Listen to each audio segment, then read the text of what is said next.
You know, every weekend, thousands of DIYers like you and me build decks in their garden, but 60% of them are disappointed with the results. The truth is, there are often some telltale differences between a homemade deck and the work of a real professional, but it's not about big tools, a big team, or even big budgets. So this week, I'm going to build a brand new deck from the ground up. And along the way, I'll show you the details and the decisions that really make a difference. And I'll share the 3 most important things that will take your next deck from DI, why does it look like that, to DI, when are you coming to do ours? Hey, Peter here from Northern Works. We're in the middle of renovating our garden, and a big part of that is making more social spaces, which is why I'm going to be building a deck at the bottom end of the garden. And I'm so excited about it, it's really tempting just to get cracking. On the face of it, a deck is pretty simple. It's just some boards sitting on a frame, sitting on the ground. And because it feels so simple, it sounds like the perfect project for DIYers to just crack on with. But the truth is that every single one of those layers can hide problems. And often with a homemade deck, those problems don't really emerge until later on. So let's have a look at my site. You know, it's fairly wide, it's fairly clear, it's fairly flat, and it's away from any buildings. So my first thought was that I can put some concrete blocks straight down onto the ground and use that to raise up my frame away from the moisture. And I think that would probably be okay, at least for a year or 2. But I want it to last a lot longer than that. In reality, the difference between a deck that's going to last a few years and one that's going to last 20 years happens before you even touch a single tool. You're going to need to think about drainage and also access for maintenance if you need to get underneath it. That's especially true if you're going to attach it to a house, where you'll also have to think about proper flashing and damp-proof courses. Floating decks, so decks that aren't attached to a building, do away with a lot of these problems, but the one thing you still definitely need to think about is proper foundations. Now, where I live in the UK, you can do quite a lot of work under permitted development, and it's the size and the position and usually the height that determines whether you need to get planning permission. So you're going to need a plan, so you know all of those things well in advance, otherwise you could find yourself with a big bill for remediation works further down the line. Wherever you live, check with your local planning office, because the laws will be different everywhere. And when in doubt, ask early. And so that's the first big difference between a homemade deck and something that's a bit more professional: preparation. So I'm going to spend a little bit of time just getting this site prepared before I start putting the footings in. I've already marked out the shape of the deck with string so I can properly see any problems with my site, and the first thing I've spotted is this mound, so I need to spend a little bit of time just leveling that out. I'm certainly not trying to dig anything out here, I just want to try and get it a bit more level, maybe redistribute some of this soil slightly, give myself the best possible start before I put my feet down. Much better. Now I'm going to use adjustable plastic pylons, and to give them the best shot of not moving once I've put them down, I'm just going around and compacting the general area. And then final bit of site prep, I'm just going to roll out this weed suppressing membrane. Nothing too special, nothing too heavy duty, just enough to stop some of that grass and weeds growing up between the cracks in the boards. A lot of professionally built decks will use concrete pilings with wooden posts set into them, and then the frame will be attached to those wooden posts.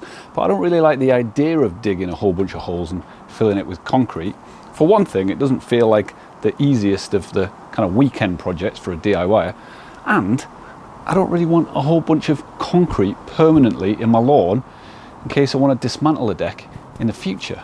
But I know I need to keep the wooden frame up off the ground and away from any moisture, and so to keep things cheap and easy, my first thought was these pavers that I dug up from the patio. That would just help keep everything off the ground, and you know, they're strong enough that they'll last. But just on their own, I'm not sure they're going to be the right answer. If you're a DIYer, your main choices are probably going to be concrete pads, ground screws, or some sort of adjustable support system. Concrete pads are probably going to last the longest, but I don't always think it's the most DIY friendly option, especially if things go wrong. Ground screws are really good for a whole range of different soil types, but you might need specialist equipment to get the job done. Adjustable support systems, I think, are somewhere in that sweet spot. They're DIY friendly, they're reliable, and they're going to be resilient for years to come. Now, whichever you choose, you're going to need to think about access for any future maintenance. You need to make sure you've planned enough support for your joists, for your frame, and make sure they're level to each other, not just individually. If you get the spacing wrong at this point, you're going to be shimming and hacking your way through the rest of the project. So for our deck, I'm going to use a hybrid system that starts with the offcut concrete pavers as the first layer closest to the ground. And I'll combine it with these adjustable deck supports, which together will give me the mix of strength and adjustability that I'm looking for.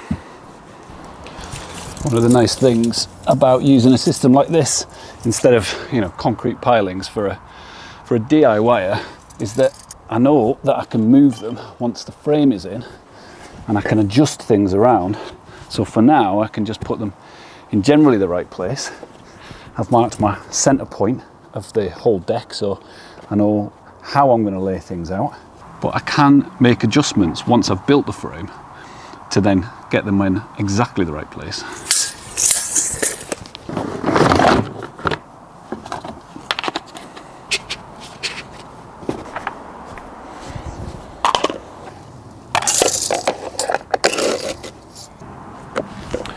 Well, we've got our site ready, we've got our feet ready, and now I think we're ready for the frame.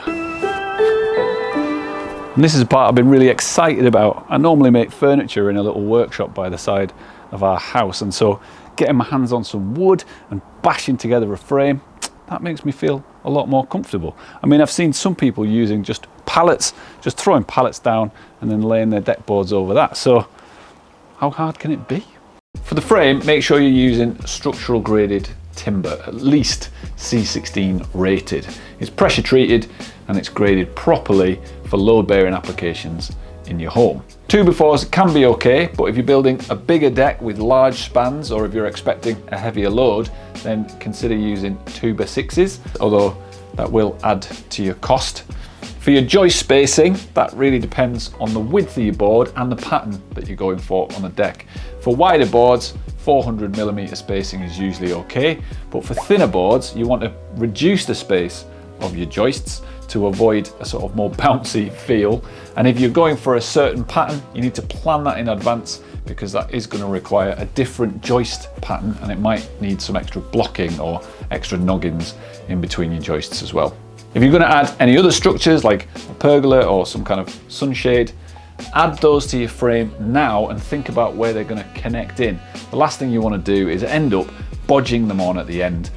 It's just going to look really messy. And that's where the second difference between a quite good DIY project and a really professional looking finish comes in, and it is precision. I've drawn up my plan and it's gone down to the millimetre in terms of not just how long each joist needs to be, but where are they joining? Where are they going to connect into the ground? And even where am I going to put the screws? And so I'm going to transfer some of the measurements from this onto my joists so that when I'm cutting it, I'm as precise as possible, because I know the more time that I take at this stage is going to have a better result when it comes to actually putting the top of the deck on in a bit. And that precision is going to be just as important when I make the cut. In fact, the actual length of each of these pieces is less important than the squareness of the final deck. So it's more important that these pieces are exactly the same length. So I've set up a stop block at one end, and then I'll use a straight edge with my circular saw and cut them both together so I know that they're the same length. You don't need a circular saw. You could use a jigsaw. You could even use a handsaw. The point here is to just take a little bit of extra care.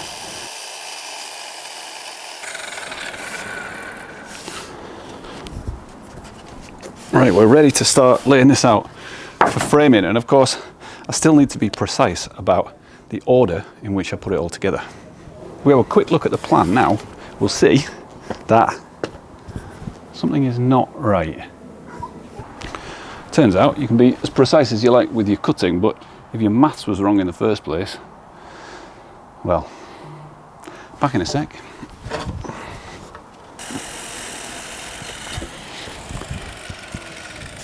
All right, so back to the plan. So what I need to do is attach these joists to the inside of the two runners, and I won't have access if I put the outside on first and fill out the frame. So I'm going to attach all of those things to the inside first, and then I can come back and finish everything else off.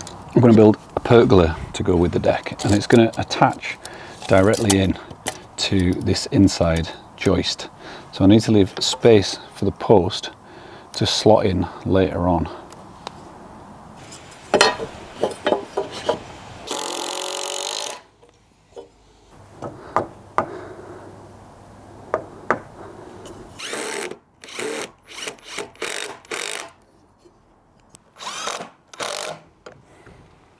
Now I can put in the joists.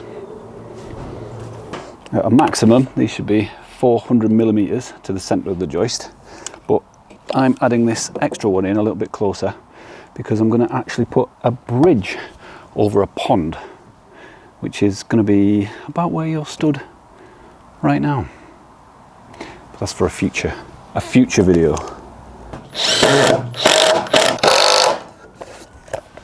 Now those are all in.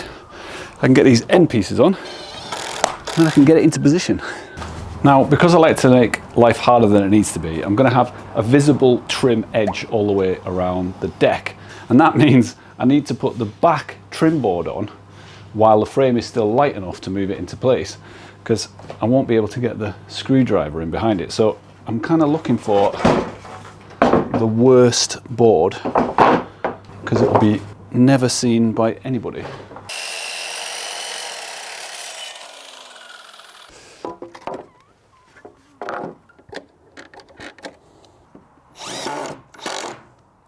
Let's get this thing on its stilts.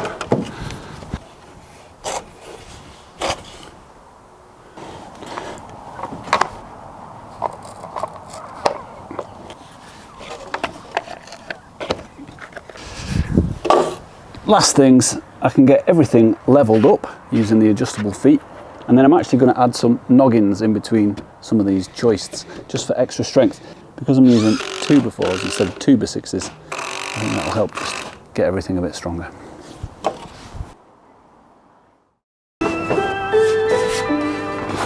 It's finally time to get the boards fitted. And since I'm trying to work with the Great British weather, I'll just cut them and place them as they come. I mean, I already know the width of each board and where they're going to go on the deck, so I can't see any problem with that. Does that look right to you?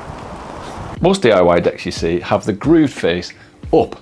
It's a bit more forgiving, it hides some more mistakes, but it also traps moisture and dirt in the top of the board. Smooth faced decks look more sophisticated, but the boards also last longer. But you do need to be more precise with the installation and think a lot more about drainage. Softwood is going to be cheaper, but it does require annual maintenance, whereas hardwood is more expensive, but it weathers down a bit more naturally. Now, whatever you choose, you do need to leave gaps for seasonal expansion, and with hardwood, pre-drilling your holes for screws is highly recommended. And you should also plan your layout well ahead of time so you know which of your boards you're going to use as your index or your straight edge for everything else to follow. So I'm actually going to start by laying out the rear part of the frame to give everything else something to index off. I'm also not attaching any of these boards yet, and that's the last major difference between a homemade looking deck and something more professional: patience. You know, for DIYers like you and me, it can be easy to feel like we're constantly in a race against time doing projects like this. You know, you're constantly rushing in between making dinner or going out or, you know, doing your other hobbies. But if you take just a little bit of extra time and care, you'll get a much more professional end result.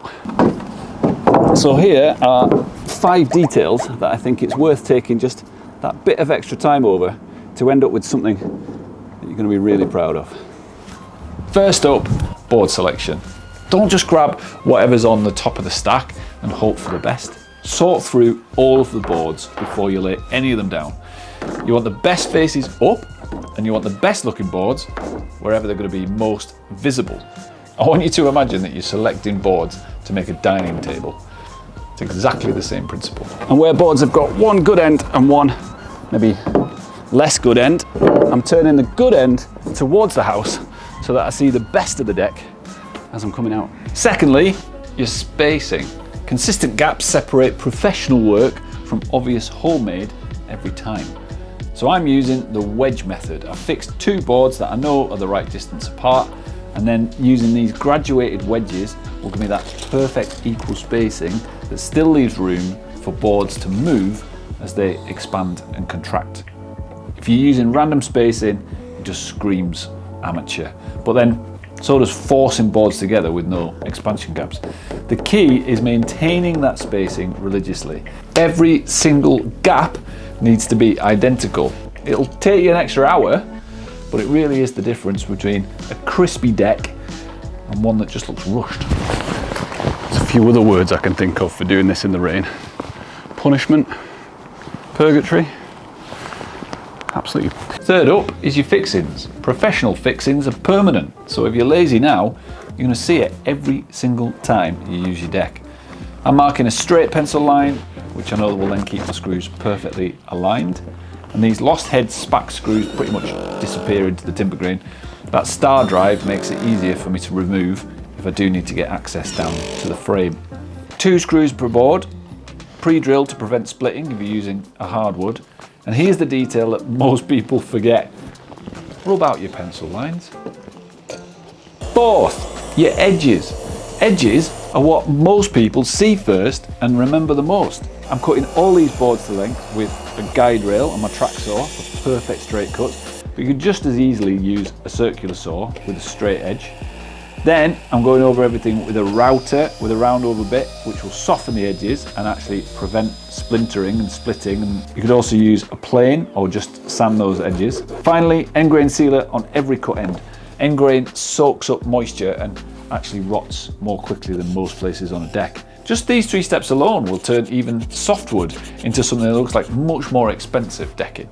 And number 5, your frame. Perfect miters start with this technique. Overlap your trim boards and mark the corners in position rather than just measuring them and hoping for the best. If you're feeling extra crispy, you can even cut both pieces together so then you know you've got identical angles. Again, every single joint, every single end gets end grain sealer before you assemble it. And then I'm adding the trim edge level to the top board, so I need to think again about how those miters are going to go together, and then taking extra care to line up and level all of those joins between those trim edge boards. I know it sounds like a lot, but really it's just furniture making principles applied to outdoor construction.